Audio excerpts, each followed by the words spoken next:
भगवत गीता के इस पुनीत संदेश का यह श्रवण श्रावण का कार्यक्रम जो चल रहा था, इसकी जिस कड़ी पर आज हम लोग पहुंचे हैं, भगवान कह रहे हैं 9वें अध्याय में, अनन्यश्चिन्तयन्तो माम ये जनाः पर्युपासते तेषां नित्याभियुक्तानां योगक्षेमं वहाम्यहम्। अनन्याश्चिन्तयन्तो, वे लोग जो अनन्य भाव से भगवान का स्मरण करते हैं, ये जन पर्युपासते, भली भांति रूप से जो प्रभु का स्मरण करते हैं, तेषां नित्याभियुक्तानां, ऐसे जो नित्य निरंतर प्रभु के उपासना में लगे रहते हैं, श्री कृष्ण कहते हैं योगक्षेमं वहाम्यहम्, मैं उनके योग क्षेम का वहन करता हूं। अर्थात जो उनको मिलना चाहिए उसे प्राप्त कराने में मैं सहयोग करता हूं, और जिस चीज से उनकी रक्षा होनी चाहिए या जिस चीज के रूप में प्राप्त सुरक्षित रहे, वह कृपा भी मैं करता हूं। देना और दिए हुए को संभालना, सुरक्षित रखना, इन दोनों चीजों को बोलते हैं योगक्षेम। मतलब मिलना और मिले हुए में बरकत पड़ना, जो प्राप्त है उतने में आपके कार्य चल जाएं, और कार्य चलने के साथ भी आपको पर्याप्त स्वरूप का, परिमितता का, कि मेरे पास बहुत है, ये संतुष्टि का एहसास भगवान देते हैं।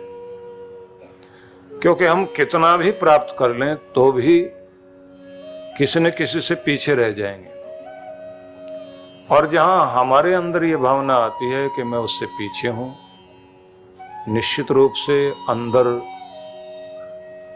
वह निराशा का भाव आता है, हीनता का भाव आता है। तुलना करके ही हम अपने आप को गरीब मानते हैं कि दूसरों की अपेक्षा हम पीछे रह गए, हमारे पास कम है। मजे की बात यह है कि दुनिया भर के जीव जंतु, पशु पक्षी, सबके साथ एक अलग तरह की बात है। अगर आप देखें, पक्षियों में जो सबसे ज्यादा जिसे माना जाता है शक्तिशाली और जिसका राज चलता है, वो बाज पक्षी है। उससे डर के भी भागते हैं सब। तो चाहे चिड़िया घोंसला बनाए या बाज पक्षी बनाए, तो सारा जंगल उन्हीं का है, खुली छूट है। लेकिन कितना घोंसला बनाए जितने में वो आराम से बैठ सकें और उनके बच्चे उसमें हो सकें, उससे अधिक के चक्कर में, उस लालच में वो नहीं आते कि हम अपनी सारी ऊर्जा इसी काम में लगाएं, जीवन का सारा समय इसमें लगा दें, घोंसला और बड़ा और बड़ा और बड़ा बनाएं, फिर एक घोंसला नहीं 20 घोंसले बना लें। शेर अगर जिस मांद में रहेगा तो उसकी भी ये कोशिश नहीं है कि मैं इतनी बड़ी मांद बना लूं, सारे दुनिया के शेर आए और आकर के देखें कि देखो इसका घर बहुत बड़ा है। वो इसे फालतू काम समझते हैं। वो कहते हैं जितना जरूरी है रहने के लिए उतना है, उसमें आनंदित है। मनुष्य के साथ यही एक समस्या है, वो और के चक्कर में और के लालच में पड़कर इस तरह से अपने जीवन की ऊर्जा बर्बाद करता है। पूरा जीवन उसका इसी में लगा रहता है। उससे भी ज्यादा मुश्किल फिर ये आती है कि हमारा मकान जितना भी सुंदर बना, पड़ोसी ने अगर उससे ज्यादा बड़ा बना लिया, बस उसे देखते ही गुस्सा आना शुरू होता है। और फिर इनको ऐसा लगता है कि जैसे उसने जो मकान बनाया है वो शायद इसका ही कुछ छीन के बनाया है। इतनी ईर्ष्या, इतनी जलन। कुछ कुछ की तो नींद उड़ जाती है, उन्हें लगता है जैसे उनकी छाती के ऊपर ही मकान बना, जमीन पर तो बना ही नहीं है। और फिर अगर उनको पड़ोस के नाते बधाई देने जाना भी पड़े तो बाहर बाहर से तो जरूर बोलते हैं हार्दिक बधाई, लेकिन दिखाई दे रहा होता हार्दिक जलन। पूरे जले भुने बैठे रहते हैं। तो हम अपने जीवन का बहुत बड़ा भाग इसी में लगा देते हैं, प्रदर्शन में, दिखावे में। और दिखावा इतना अधिक है कि लोग खुद की हिम्मत ना भी हो, उधार लेकर दिखावा करना पड़े तो भी करेंगे।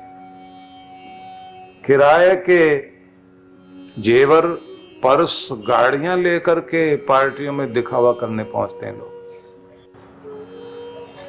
जितना जितना दिखावा, प्रदर्शन व्यक्ति के जीवन में आता है, उतनी उतनी अशांति भी आती है।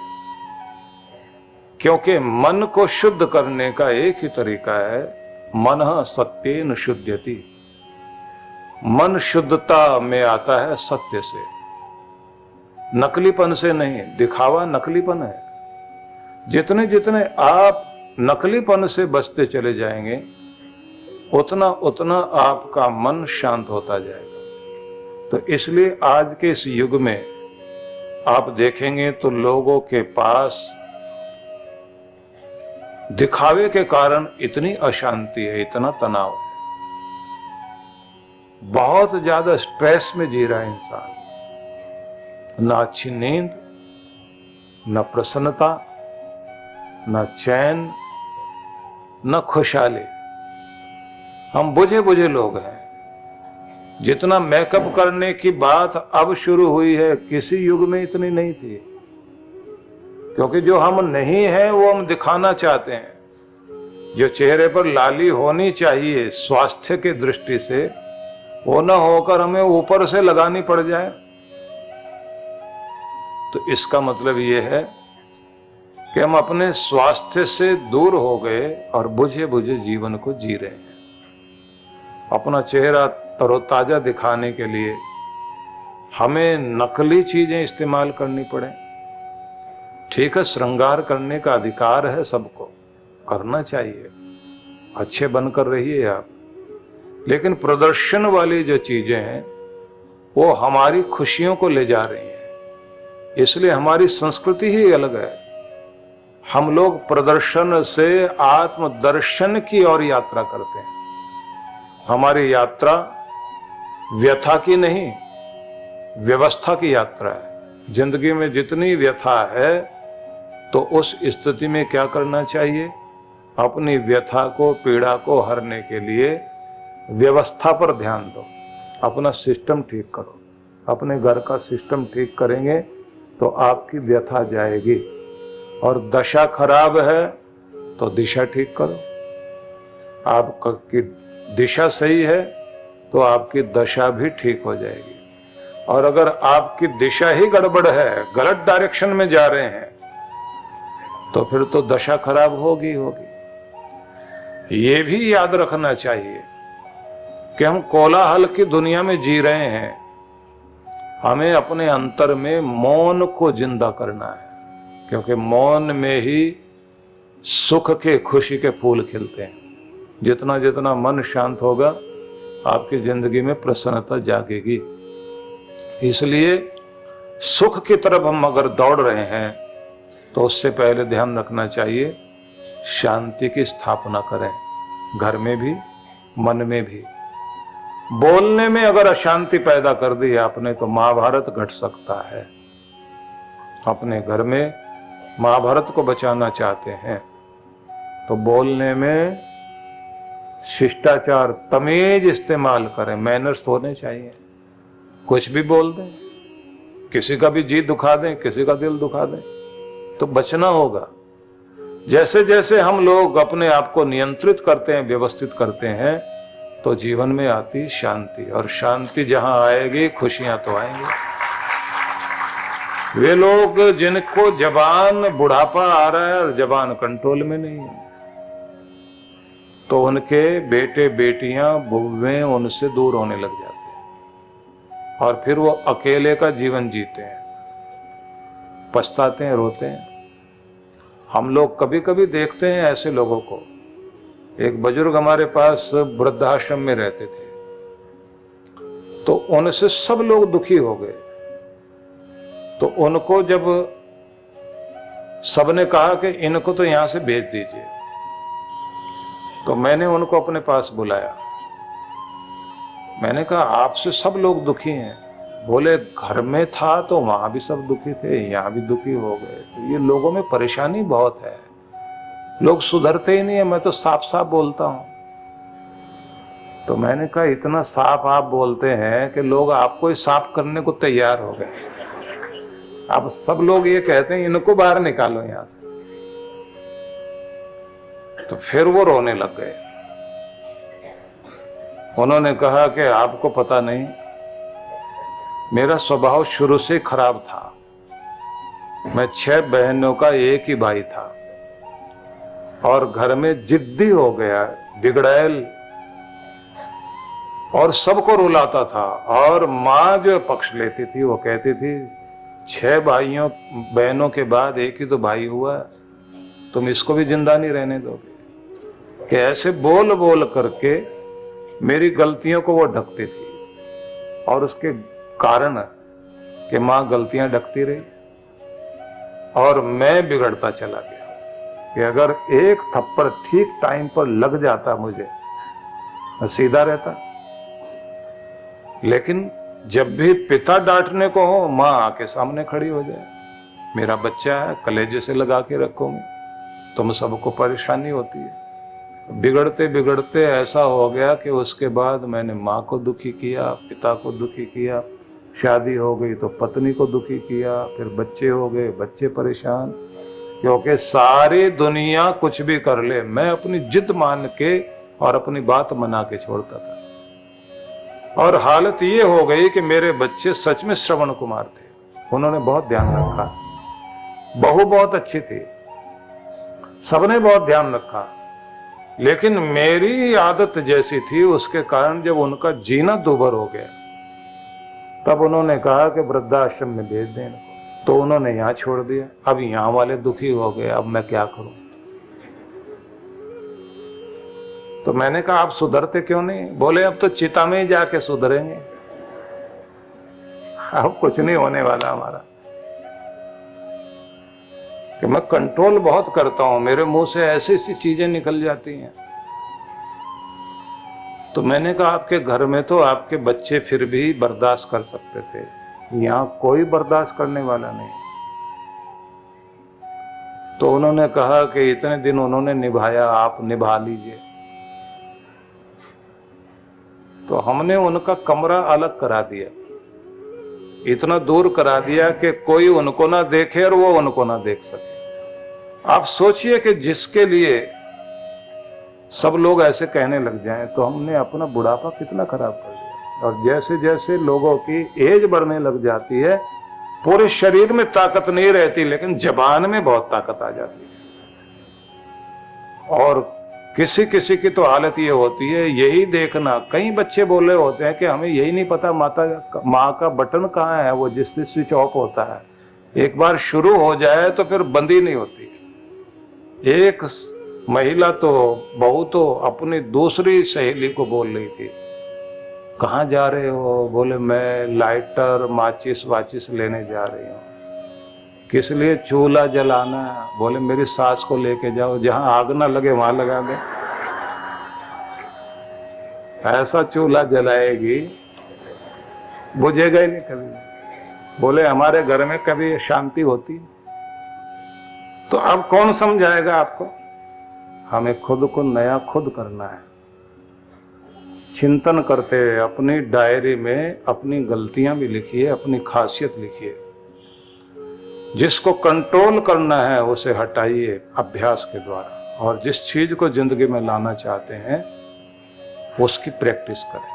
तो भगवान श्री कृष्ण ने यह कहा कि अनन्य भाव से जो प्रभु की भक्ति करते हैं उनका योगक्षेम भगवान अपने आप उसको निभाते हैं।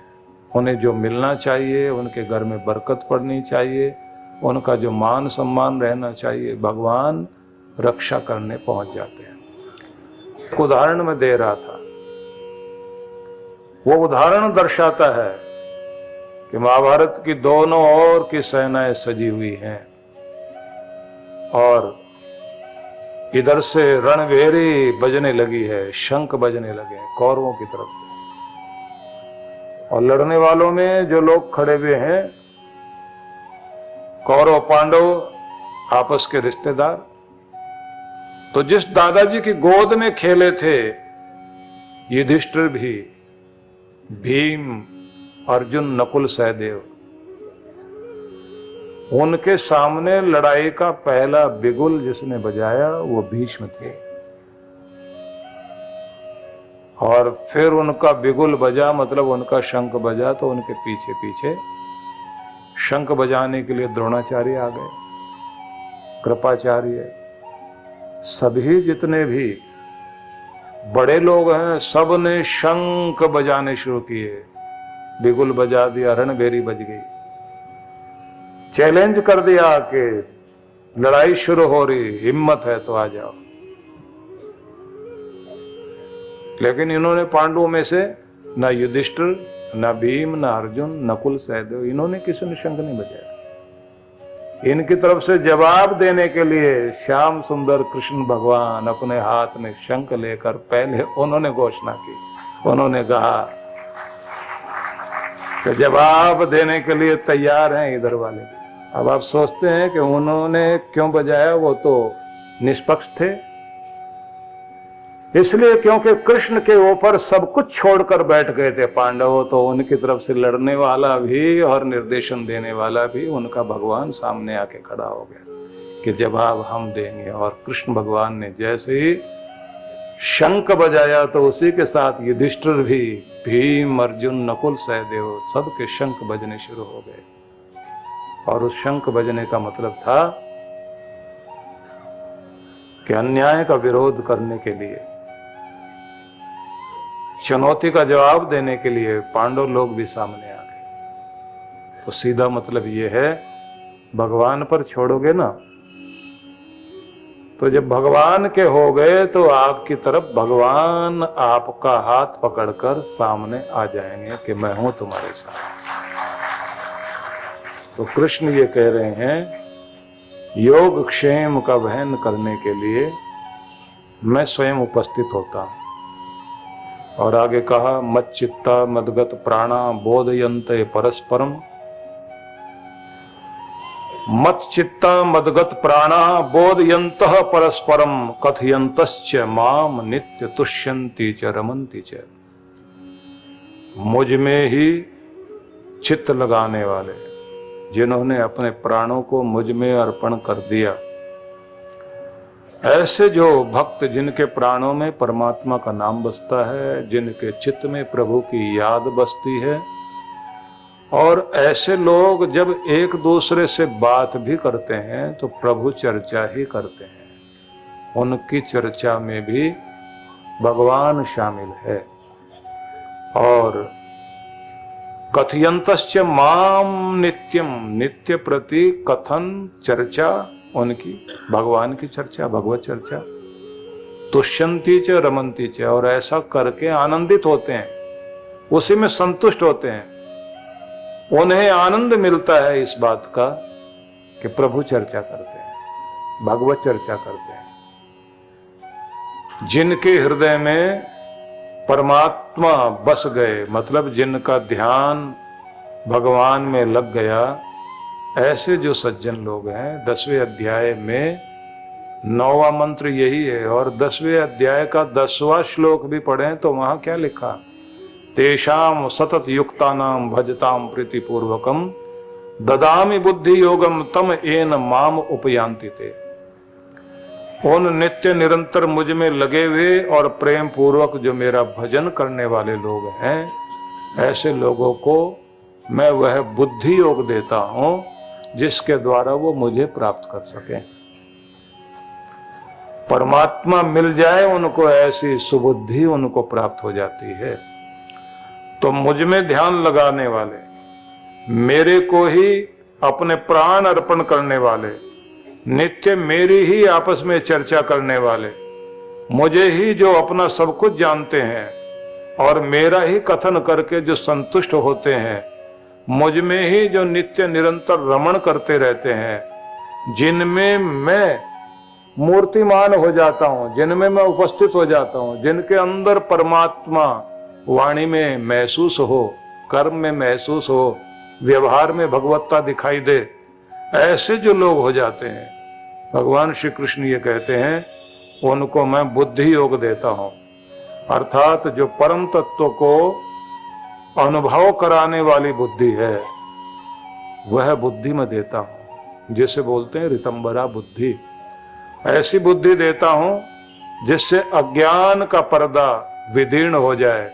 और जैसे उपनिषदों में कहा ना, हिरण्मयेन पात्रेण सत्यस्यापिहितं मुखम तत्वं पोषण नपा वृणु सत्य धर्माय दृष्टे।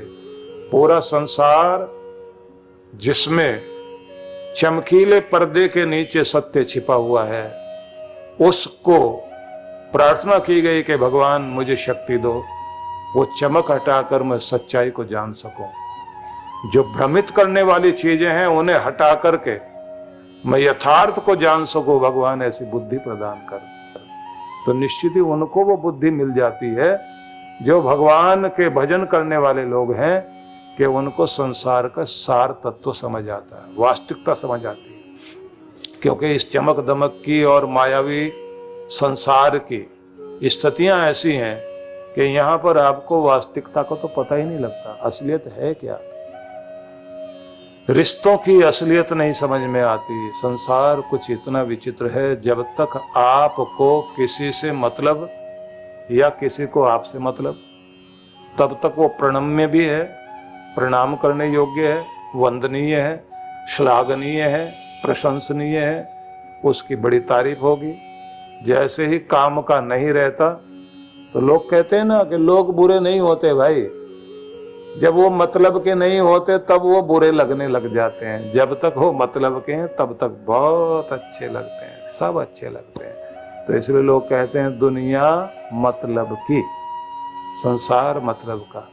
जब आप संसार की वास्तविकता को जानने लग जाते हैं, तब फिर आपको तत्व ज्ञान की प्राप्ति होती है।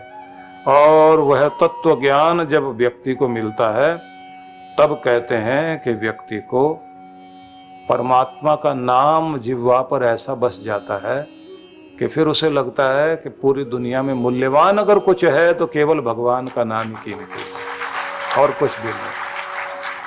तो उससे बढ़कर हमारे लिए मूल्यवान कोई भी चीज नहीं है। तो जो वक्त भगवान के लिए होगा तो फिर आप उसको दोगे। और जब आप भगवान को मानते हैं इतना महत्वपूर्ण कि इतनी दुनिया में कोई और चीज महत्वपूर्ण नहीं, तब आप क्या करते हैं, कोई भी वेट करे, कोई भी इंतजार करे, आप भगवान को इंतजार नहीं कराओगे। मिलने का समय हुआ, भजन का समय हुआ, सब काम छोड़ के आप भजन में लग जाओगे। कुछ लोगों में, कुछ मत पंथ में, संप्रदाय में ऐसी बात है कि वो अपने पूजा इबादत का समय होगा, सब कुछ छोड़कर उस समय करते जरूर हैं और सारी दुनिया एडजस्ट करती है। और आप जब अपनी बंदगी, प्रार्थना, उपासना कुछ भी करने लग जाते हैं, आपका कलेजा कांपता है, दूसरे क्या कहेंगे। कोई कुछ नहीं कहता, आपका मन कमजोर है, इसलिए आप जो है इस तरह का बहाना करते हैं। जो समय भगवान का है वो भगवान को दीजिए। दुनिया इधर से उधर हो जाए, अपने प्रभु को ठीक समय पर स्मरण करने की आदत बनाओ। दुनिया अपने आप आपके साथ तालमेल मिलाएगी। आपको भगवान का समय किसी को नहीं देना। जब उसके लिए समय देना है, ठीक नियत समय पर बैठने वाले बन जाएं, नियत समय पर पूजा करने वाले, और एक स्थिति बना लें कि इतने समय तक ही मुझे बैठना है। मतलब इतनी देर तक, 40 मिनट, 1 घंटा का जो नियम है आपका, अगर वो आपका पक्का है तो फिर कोई समस्या नहीं रहेगी। समस्या तब आती है, मतलब भक्ति आपकी सफल क्यों नहीं हो पाती? क्योंकि आपका समय निश्चित नहीं है, अवधि भी निश्चित नहीं है, और मूड भी बनाकर आप नहीं बैठते। मनोदशा बना के बैठिए।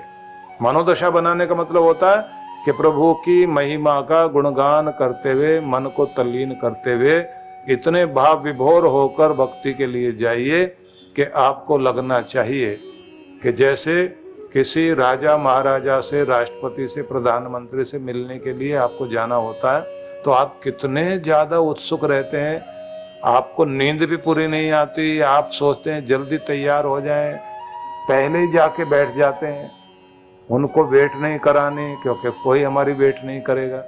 बिल्कुल उतनी उत्सुकता आपको भगवान से मिलने की अगर हो गई तो फिर भगवान को भी आपसे मिलने की उत्सुकता रहेगी, फिर आपकी भक्ति सफल होगी। तो जिस दिन भक्ति नहीं हो पाए, मन नहीं टिके, तो आंख में आंसू आने चाहिए, बेचैनी होनी चाहिए कि आज मेरा मन नहीं टिका, आज भक्ति सफल नहीं हुई, आज कुछ कमी रह गई। जैसे जैसे आपकी श्रद्धा गहरी होती जाएगी, आपकी भक्ति सफल होती चली जाएगी।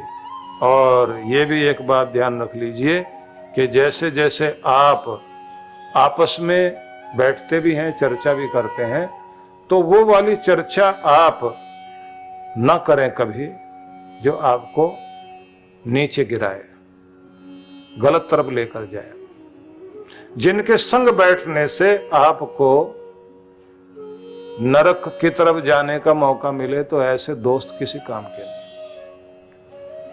वो लोग बहुत अच्छे होते हैं जो खुद मंदिर, तीर्थ जाएं, लोगों को भी लेके जाएं। सवेरे मंदिर में दर्शन करने जाना, सत्संग के लिए जाना है, अपनी गाड़ी लगा देते हैं, दूसरों से भी कहते हैं आप बैठिए, या शाम को बोल देंगे तैयार रहना, मंदिर जा रहे हैं, सवेरे जल्दी स्नान करके और दर्शन करके भगवान का आशीर्वाद लेकर आएंगे। तो लोग तैयार रहते हैं, अपनी गाड़ी लेकर जाएंगे, सबको दर्शन करा के लेकर आएंगे, तो खुद भी एक अच्छी तरफ लगे हुए हैं और दूसरों को भी लगाते हैं। तो ऐसे लोग नाम जपने वाले, नाम जपाने वाले, धर्म करने वाले, धर्म के लिए प्रेरित करने वाले जो लोग हैं, समझ लीजिए कि उनका पुण्य तो बढ़ता ही रहता है और प्रभु की कृपा उनके साथ में और ज्यादा होती रहती है। तो यहां जो महत्वपूर्ण बात कही गई है कि जो मुझ में चित्त लगाए हुए हैं, मत चित्ता, मुझ में जिनका चित्त, जिनका ध्यान लगा हुआ है, जिनके चित्त में भगवान की प्रीति जाग गई, ये भक्तों की पहली निशानी है। तो आप सोचिए कि हमारे अंदर भगवान की लगन लगी है या नहीं? कितनी लगन होनी चाहिए? जैसे रैदास ने कहा था ना, बहुत जन्म बिछड़े हो माधव, ये जन्म तुम्हारे लेखे। पता नहीं कितने जन्म पहले तुमसे बिछड़ गया था, अब इस जन्म में तुम्हारी याद आई है भगवान, तो अब ये जन्म भी तुम्हारे लिए हो गया, अब तो मैं तुम्हारा हो गया। अब मेरी लाज रखना कि मैं तुम्हारा ही बना रहा हूं, इस दुनिया का ना हो जाऊं। तो ऐसी लगन लगना, ऐसा नाम जपने में भाव पैदा हो जाए कि कहीं और ध्यान जाए नहीं। और आप सोचिए, ये महाराष्ट्र की धरती, यहाँ संत तुकाराम हुए, तुकडोजी महाराज हुए, संत एकनाथ हुए, संत ज्ञानेश्वर हुए, इतने संत यहाँ हुए, सैना नाई, सावंता माली, सदना कसाई। आप जरा सोचिए कि गोरा कुम्हार, कितने लोग जिनकी भक्ति अद्भुत हुई। इस भक्ति का ही प्रभाव इस धरती में दिखाई देता है, उस भक्ति को जिसमें कितने लोगों ने अपनी मुक्ति प्राप्त की। मुक्ताबाई की साधना, उनकी भक्ति अद्भुत भक्ति थी। तो वो भक्ति आपकी जिंदगी में आनी चाहिए ना। अपने नाम जपने की लगन लगाइए। जिस घर में कोई नाम जपने वाला होता है वो केवल अपने को तारे ऐसा नहीं, उसकी 24 पीढ़ियां तरती हैं, 24 पीढ़ियां। श्रद्धा वाले बन जाइए, अपने चित्त में भगवान का नाम बसाइए। मदगत प्राण, और भगवान ये कहते हैं जिसके प्राणों में मैं बस गया हूं। आगे फिर कहा बोधयंत परस्परम, भगवान को जाने और जनाए, प्रचार करना, खुद भी पढ़ना पढ़ाना, जानना भगवान की महिमा और दूसरों को जनाना। धर्मात्मा लोग इस बात पर बड़ा बल देते हैं। अभी भी हमारे यहाँ जो उपदेशक विद्यालय, हमारे गुरुकुल चलते हैं, उसमें कितने कितने वे लोग हैं जिन्होंने अपने पहले पुत्र को लेकर आए कि धर्म के लिए अर्पित कर रहे हैं, इन्हें आप यहाँ पढ़ाइए। हमने इनको न इंजीनियर बनाना, न डॉक्टर बनाना, न जज बनाना। हमारी इच्छा ये है ये बच्चा बड़ा होकर धर्म का प्रचार करे, धर्म फैलाए दुनिया में। क्योंकि अधर्म वाले तो बहुत, धर्म वाला तो कोई होना चाहिए ना। तो ऐसी भावना बहुत बड़ी भावना होती है। पहले कितने लोग इस बात को ध्यान रखते थे कि जैसे ही अपनी आयु वहां तक पहुंच गए कि आपने बेटे का मुंह देखा, पोता हो गया, अब कहते हैं कि अब हमें वानप्रस्थ आश्रम में प्रवेश करना है। वानप्रस्थ आश्रम क्या होता है? जिसमें थोड़ी देर, मतलब 40% घर में रहना है, 60% सेवा साधना, भजन पूजन, दान पुण्य, नाम अनुष्ठान, ये सब करना है। तो ऐसे लोग जो है वो धर्म प्रचार करते हुए, धर्म को फैलाते हुए, सेवा करते हुए जीवन जीते हैं। तो ऐसे लोगों को महान आत्मा कहा जाता है, महामुनि कहा जाता है, उन्हें ज्ञानी कहा जाता है। जैन समुदाय में एक परंपरा बहुत अच्छी देखने को मिलती है। जिसके भी मन में वैराग्य जाग गया, चाहे वो युवक ही हो, युवती हो, और जब वो सब कुछ छोड़कर अपने धर्म के लिए, धर्म प्रचार करते हुए, साधना तप करते हुए अपने आप को अर्पित कर देते हैं धर्म के लिए, तो कितने कितने लोगों के जीवन की घटनाएं, गुजरात में कई घटनाएं हुई। करोड़ों करोड़ों पति लोग जिनके का एक ही एक बेटा, और अच्छा विदेश में भी पढ़ के आया हुआ, तो साधु बन गया। तो माता पिता ने सब लोगों को, बिरादरी को इकट्ठा किया और बच्चे को स्वागत करते हुए, मान करते हुए, उसके ऊपर से हीरे जवाहरात वार वार के सड़क पे फेंक दिए। कोई तो है जो इस सारी दौलत को लात मार के भगवान के रास्ते पर चला। तो ये कितनी बड़ी बात है, आसान बात नहीं। लोग तो पागल हो जाते हैं, कोई किसी का बेटा इधर की तरफ चल पड़े, इसी उम्र में इसकी तो बुद्धि खराब हो गई है। हाँ, क्लब व्लब में जा रहा हो तब कहते हैं हाँ मॉडर्न है, मॉडर्न है। वो मॉडर्न जब ज्यादा मॉडर्न हो जाता, बहुत मॉड होकर के और नशे वशे में पड़ जाता है, तब लोग बहुत परेशान होते हैं। ये तो इतना मॉड हो गया, हम लोगों को दुखी कर गया। अब इसका जो है ये छुड़ाना मुश्किल। कोई टोकता नहीं किसी को बुरी तरफ जा रहा हो तो। अच्छी तरफ जाए तो आप सत्संग में आए, आपको 10 लोग बोलने वाले मिल जाएंगे, और वहां क्या बताया जाता वो तो हम बता देते हैं, वो ज्ञानी बताएंगे। वो आपको कहेंगे हम बताएंगे वहां क्या बताया जाता, जाके मिलेगा क्या। हाँ, वैसे लोग भी मैंने देखे हैं। एक महिला हमारे यहाँ सत्संग में आती थी, ज्यादा उम्र नहीं थी, छोटी उम्र थी, 30-35 साल की। बहुत पुरानी बात बता रहे हैं आपको, आज से 28 साल पहले की बात। तो सत्संग में आती थी तो एक दिन उनके पति जो है और परिवार के लोग वो आए, कुछ वृद्धाश्रम के लिए दान करना था उन्होंने।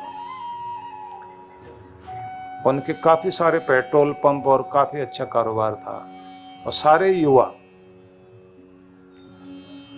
तो उन लोगों ने कहा कि हमें तो इधर की तरफ लाने वाली हमारी ये पत्नी है, और इसने हमको जोड़ा, हमारे रिश्तेदारों को जोड़ा और मित्रों को जोड़ दिया। तो जो कहानी उन्होंने बताई, उस कहानी में सार की बात बताता हूं।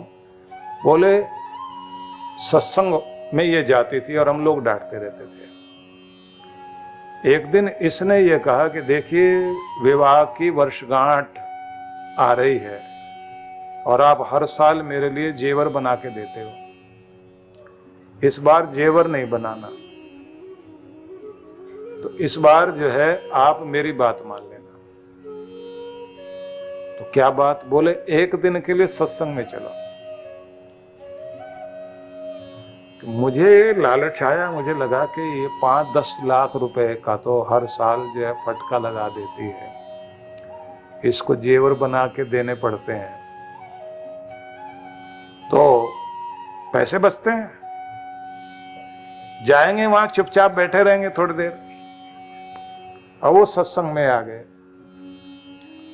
सत्संग में आए तो उनको सुनते सुनते ऐसा लगा कि ये तो जिंदगी जीने का संदेश दिया जा रहा है, ये तो हमारे कल्याण की बात कही जा रही है। तो वो एक दिन आ गए और पत्नी को उन्होंने बाद में कहा, बस तुम्हारे कारण आज मैं आ गया, मैं आने वाला नहीं, कभी तो सोचे मैं इधर चला जाऊंगा और जेवर अब दूंगा नहीं।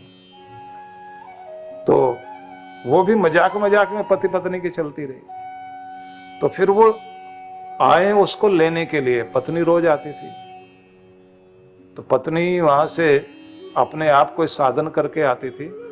तो इनको भी एक बार सुनने के बाद ऐसी रुचि लगी कि आए और पीछे कहीं छिप के खड़े हो जाएं और बाद में कहें मैं तो तुम्हें लेने के लिए आया था, अभी अभी आया हूं। और ऐसे आते आते कुछ दिन हो गए, उनको रुचि लगी। उन दिनों हम एक ही जगह बैठकर 40 दिन तक सत्संग करते थे, क्योंकि हमको लगता था पूरा ग्रंथ एक जगह सुनाना और पूरे मूड में सुनाना, और बड़े आनंद में हम सुनाते भी थे। तो वो सज्जन पीछे खड़े होके सुनते रहे और फिर बैठने लग गए। एक दिन उन्होंने कहा अपनी पत्नी से, अब तू चले या ना चले, अब मैं शुरू हो गया हूं। और आए, आगे बैठ जाए, सेवा भी करे।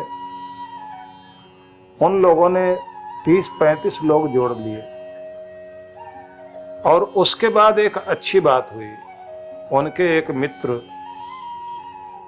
जिनके भाई के साथ कुछ झगड़ा था, फैक्ट्री में दीवार बनाने लग गए थे। दीवार बना भी ली थी, बंटवारा होने लगा। तो सत्संग सुनने के बाद उन लोगों ने मेरे से कहा कि आज आप हमारे साथ चलिए। मैंने कहा क्या काम है? बोले नहीं, फैक्ट्री में चलना है। मैंने कहा वहां करना क्या है भाई? बोले रोज तो आप उद्घाटन वगैरह के लिए कहीं जाते होंगे ना, आज दीवार तोड़नी है। मुझे लेकर गए। तो मैंने कहा दीवार तोड़ने के लिए मेरा क्या मतलब? बोले हम दोनों भाइयों के बीच में बहुत भेद खड़ा हो गया था, बंटवारा हो गया, मन में दीवार बन गई थी। अब वो मन की दीवार तो आपने यहाँ सत्संग में तोड़ दी। अब फैक्ट्री के बीच में दीवार है, वो आपकी साक्षी में हम तोड़ेंगे और हम कहेंगे हम दोनों भाई कभी अलग नहीं हो सकते, हम एक हैं। तो मैंने कई फैक्ट्रियों में मैं गया होऊंगा, लेकिन दीवार तुड़वाने के लिए एक ही बार गया उसी समय। और उसके बाद उन्होंने ये कहा कि हम लोग सत्संग का मतलब पता नहीं क्या सोचते थे। अब हमें लगता है कि जिंदगी बनाने का काम अगर कोई कर सकता है तो ये सत्संग करता है। अद्भुत लोग थे वो, और बहुत दूर तक उन लोगों ने धर्म कर्म किया, क्योंकि वो ऐसे लोग नहीं थे एक बार यहां आए 4 बार दूसरी जगह गए, उसके बाद ना इसको माना ना उसको माना ना किसी और को माना। उन्होंने माना तो पूरे हृदय से, क्योंकि सच्चे हृदय से आए थे। तो इसलिए जो ये कृष्ण भगवान ने कहा ना, बोधयंत परस्परम, जाने और दूसरों को बोध कराएं, भगवान की चर्चा करें, भगवान का नाम जिह्वा पर बसाएं, भगवान का नाम प्राणों में बस जाए, भगवान की चर्चा करें और भगवान का प्रचार करने में जिंदगी लगा दें। अपने आप को उधर की तरफ लगाए रखें कि ये जो ऐसे लोग आनंदित होते हैं और दूसरों को भी आनंदित करते हैं, तो ऐसे लोगों के लिए कहा ददामि बुद्धि योगम तम एन माम उपयांति ते। उनको मैं बुद्धि योग देता हूं जिससे वो मुझे पा सके। उनकी बुद्धि ऐसी हो जाएगी, वो अच्छी तरफ चलेंगे, ना उनको धन की कमी, ना उनके सौभाग्य की कमी, ना उनके प्रेम, और उनके पास लोगों का साथ, सब कुछ होगा। लेकिन साथ साथ दुनिया की तरक्की करते करते वो अपना परलोक भी सुधार लेंगे। भगवान कहते हैं बस ऐसे लोग मुझे पाते हैं, इस तरह से तुम बन जाओ। तो भगवान करे आप सबकी जिंदगी में ये दिव्य गुण आ जाएं, आप सब ईश्वर के नाम को जिह्वा पर बसाएं। आज क्योंकि बहुत थोड़ा सा समय है, ज़्यादा चर्चा नहीं कर सकते थे, इसलिए मैंने संक्षेप में सार चर्चा की, और इस वायदे के साथ कि हम फिर मिलेंगे, फिर एक लंबी चर्चा करेंगे। और आप सबके लिए मेरा बहुत बहुत आशीर्वाद। परमात्मा करें सभी फले फूलें, सबके घर में बहुत बहुत खुशहाली आए। दोनों हाथ आप लोग जोड़ लें, और हाथ जोड़कर एक मंत्र सब लोग बोलेंगे। बोलिए ओम। पूरा हृदय जो है ना आपका भगवान से जुड़ना है, बहुत प्रेम से। तो अब आपने उच्चारण करना, देहि सौभाग्यम सौभाग्यम सौभाग्यम आरोग्यम आरोग्यम देहि में परमम सुखम रूपम देहि जयम देहि यशो देहि दिशो जहि।